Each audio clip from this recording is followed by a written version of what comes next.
You smile at me like we have a secret. I'm halfway through the park gate when the man on the bench lifts his head and says, soft as if we are old coworkers, you should not have done that. My stomach tightens. I keep walking because stopping feels like agreeing. He taps the side of his paper cup with one fingernail. The sound carries in the empty playground like a metronome. You thought nobody saw, he says. You thought it was private. I have never seen him. He wears a windbreaker that is too clean for the bench and his hair is combed in a way that makes him look like he belongs in an office, not beside a sandbox. His eyes go past my face, like he is checking something behind me. I say, I do not know you. He nods, satisfied, like that is exactly what I would say. Then do not make it worse. I force my legs to keep moving, past the cracked rubber tiles in the metal slide that always smells like rain. The sun is down, but the sky still holds a bruised strip of light. The street beyond the fence is quiet. No kids, no parents, no dog walkers, just a long, empty hush that settles after dinner when people decide to stay inside. I come here because it is the one place I can think without my phone buzzing every 10 seconds. Tonight the air is damp and sharp. The playground looks staged, like someone arranged it for a photograph and then forgot to put people in it. The swings are still. I stop at the edge of the swing set and stare. The chains hang straight. The seats are black and glossy with old water. In the dimness, they look like open mouths. My phone vibrates in my pocket. When I pull it out, the screen wakes with a pale glow and the nearest swing begins to move. Not a breeze push, not a slow, accidental sway. The seat draws back as if an invisible hand grips it. The chain creaks, one clean note, and then the swing glides forward. I freeze with the phone in my hand. The screen is on. The swing is moving. I lower the phone toward my thigh. The moment the screen times out and goes black, the swing slows and stops as if someone cut a string. My skin goes tight with goose flesh. I tap the screen again. The glow returns. The swing starts again. I turn my body, blocking the light. The swing still moves, steady and controlled, as long as the screen stays lit. I tell myself there is a sensor, a prank, a trick of perception, but the playground is old, the kind the city forgets. The paint on the support poles is chipped down to bare metal. There is no power here, no cameras that I can see. Behind me, the man on the bench clears his throat, like he is reminding me he exists. I shove the phone back in my pocket and walk toward the slide, away from the swings. I want to be anywhere else, but my feet brought me here without asking. I did not plan to come. I just turned down the street and kept turning, like something in my body remembered this place. My phone vibrates again. I ignore it. It vibrates a second time, harder, like a warning. I pull it out and see a notification I do not recognize. No app name, just a gray banner with plain black text. You should not have done that. My throat dries. I swipe the banner away, but it refuses to move. The screen does not respond. The banner stays, pinned like a label. I hit the side button to sleep the phone. The screen goes dark. The swing set stops moving. I stand very still, listening for footsteps behind me. Nothing.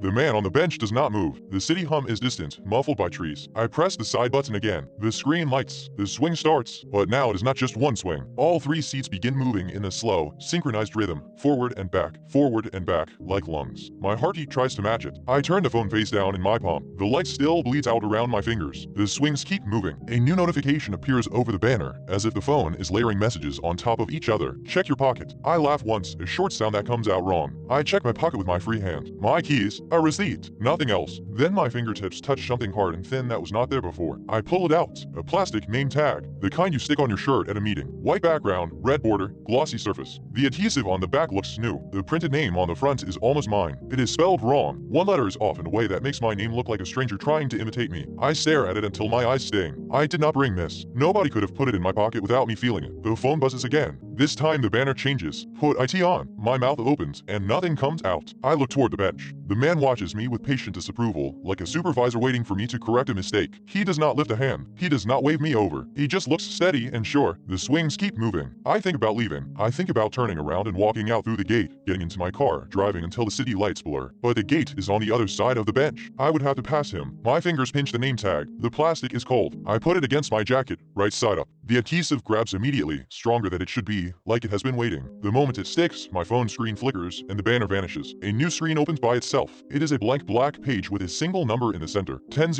the digits glow white, clean, and sharp. A tire. It begins counting down. 9:59, the swings speed up, matching the tick. I feel the blood drain from my face. I try to swipe the screen away. The timer does not respond. I hit the side button. The screen goes dark. The swings stop. The timer pauses. I stare at the black screen, then press the button again. The phone wakes. The timer resumes. 9:41, I do not understand, but my body understands enough to panic. The normal object that has always been a tool in my hand is now a countdown, and it feels like it is counting down to me. I look at the swings. The seats are moving like they are being pumped by invisible legs. The chains squeal in short, repeating cries. I turn toward the bench. The man stands now, cup in one hand, the other hand in his pocket. He takes one step toward me. "You can still do the right thing," he says. I swallow. "What thing?" He tilts his head like he is listening to my phone. "You know what you did," he says. "You know what you took." My mind flashes back. Unwanted. Last week at work, the training session, the conference room with stale coffee, the stack of temporary name tags at the door. I remember peeling one off, writing my name, sticking it on my shirt. I remember at the end, when everyone left, seeing one name tag still on the table. Like, unused. I remember taking it without thinking, folding it, putting it in my pocket like it was nothing. A stupid, meaningless theft. But this tag is not blank, and the name is wrong. The timer reads 8:58. My breath catches. The number is too bright, too confident. I rip the name tag off my jacket. The adhesive does not release. It pulls threads. My skin burns under it like the glue is biting. I yank harder. It comes free with a tearing sound that feels like it is happening inside me. The tag bends in my fist. The timer on my phone stops. The swings stop. Silence drops so fast my ears ring. I stand there shaking, holding the tag like it is alive. The man on the bench exhales, almost relieved. "Good," he says. "Now put it back." "Put it back where?" He gestures with his chin toward the swing set. Only then do I notice something I did not see before. On the center swing, the chain is looped through a small plastic clip like a badge holder. It hangs at chest height, empty, waiting. The phone vibrates in my hand, even though the screen is still on and frozen on the timer. A new line of text appears beneath the digits. Return identity. I stare at the empty badge holder on the swing chain. Return identity. My mouth tastes like pennies. I take a step closer to the swings. The rubber tiles feel softer here, like they have absorbed too much wire. The moment I move into the shadow of the swing set, my phone screen brightens by itself. The timer resumes. 8:11. The swings begin moving again, but not all of them. Only the center swing. It swings higher than the others did, each arc a little more aggressive, like it is testing distance. I hold the name tag out, aiming for the plastic clip. The swing comes forward. At the peak of its arc, it pauses for a fraction of a second, like it is waiting for me. I try to hook the tag into the clip. The seat snaps back unexpectedly,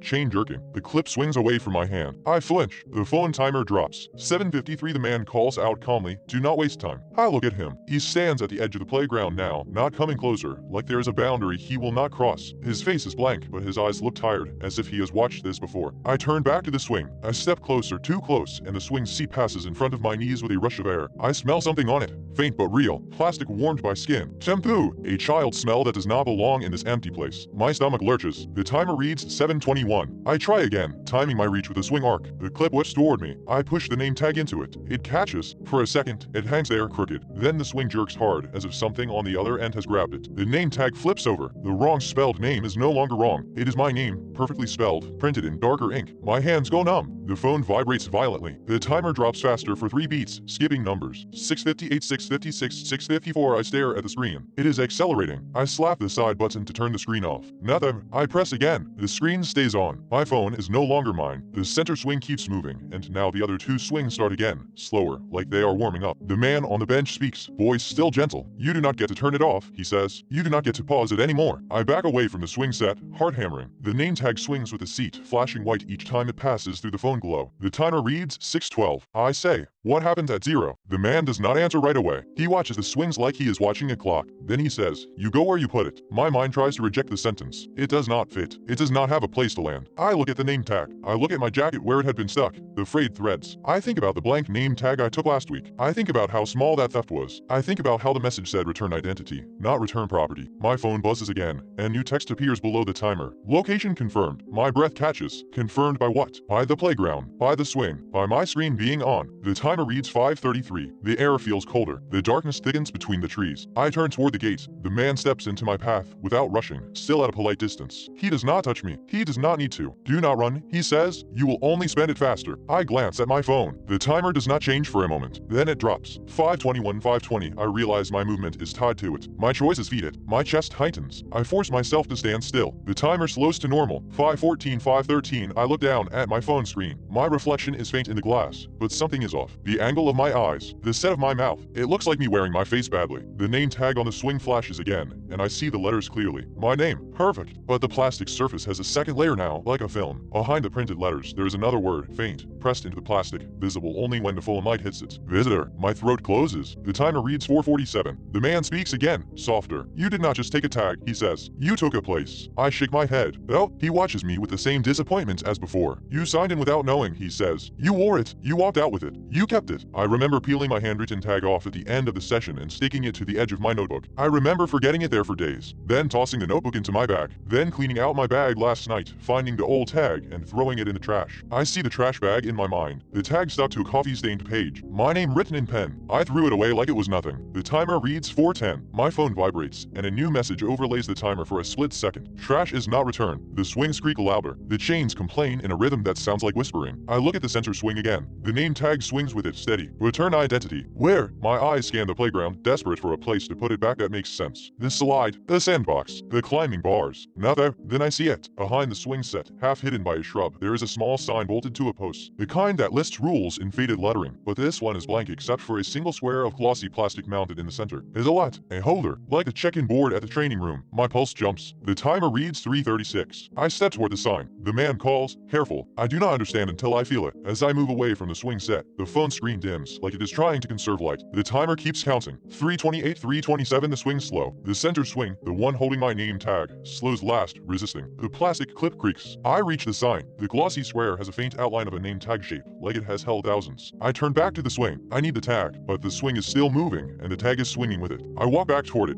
hands out. The moment I cross back into the swing set shadow, my phone screen flares brighter, as if fed by the darkness. The timer continues. 3:02, 3:01, the swing arcs higher again. It feels angry now. I grab for the tag. My fingers brush it, slick and cold. The swing seat slams into my shin. Pain shoots up my leg. I bite back a cry. The man does not move to help. He says it counts pain too. The timer drops. 2:49, 2:48, I grit my teeth. I wait for the swing to come forward, then I step inside its arc, risking another hit, and clamp my hand around the plastic clip. The chain vibrates under my grip. I unhook the name tag. The moment it leaves the chain, the swings stop completely. All of them. The silence is worse. My phone vibrates so hard it feels like it will break. The screen flashes white once, blinding. When it settles, the timer is still there. 2:31, but the digits have changed color. They are no longer white. They are red. I limp back to the sign, holding the name tag like a hot coal. The wrong spelled version is back on the surface, as if the perfect spelling was never real. I stand in front of the glossy square. I try to slide the tag into the slot. It does not fit. The slot is the right size, but the plastic resists, as if the sign is rejecting the tag. My phone buzzes. A message appears above the red timer. Spell IT right. I stare at the name. It is wrong by one letter. I do not have a pen. My hands shake. I look around the playground, searching for anything. A broken crayon, a marker, anything. Not there. The man steps closer, finally crossing into the playground. His shoes make no sound on the rubber tiles. He holds out his hand. In his palm is a cheap black ballpoint pen. I hesitate. He says, "You always needed someone to hand it to you." The timer reads 1:58. I take the pen. The plastic name tag gleams under my phone light. The wrong letter sits there like a grin. My fingers fumble with the pen cap. It clicks off. I put the tip to the plastic. It does not write. I press harder. The pen skids, leaving nothing. The man watches, head tilted. I look at him, panic rising. It will not mark. He says, "Not on the front." My breath stutters. I flip the name tag over. The back is adhesive, but there is a narrow strip of exposed plastic at the top, like a label area. I write my name there, carefully, letter by letter, making sure every stroke is right. The ink appears, glossy and wet. My phone timer drops. 1:21, 1:20, the ink on the back begins to soak into the plastic, disappearing as if the tag is drinking it. "No," I whisper. The man says, "Faster." I write again, pressing hard, carving the letters. The pen digs grooves. My hand cramps. The ink disappears again. The phone vibrates. A new message flashes. "Not your hand." My stomach flips. I stare at my fingers. The pen, the tag. Then I see it. A thin line of blood on my thumb from where the tag edge cut me earlier. The phone timer reads 0:54. The swings behind me creak once, like a throat clearing. I look at the glossy slot on the sign. It reflects my face more clearly now. In the reflection, my name tag is on my chest again. I look down. It is not. My jacket is bare, but in the reflection it sits there, crooked, like before, and the name is spelled wrong. The man leans in, voice low. "You are already wearing it somewhere," he says. My phone timer hits 0:41. The red digits pulse with each vibration. I press my bleeding thumb against the back of the name tag and drag it across the exposed strip, smearing blood into the grooves where I tried to write. The tag warms under my touch. The wrong spelled letters on the front begin to shift, subtle as breathing. The swing set groans behind me.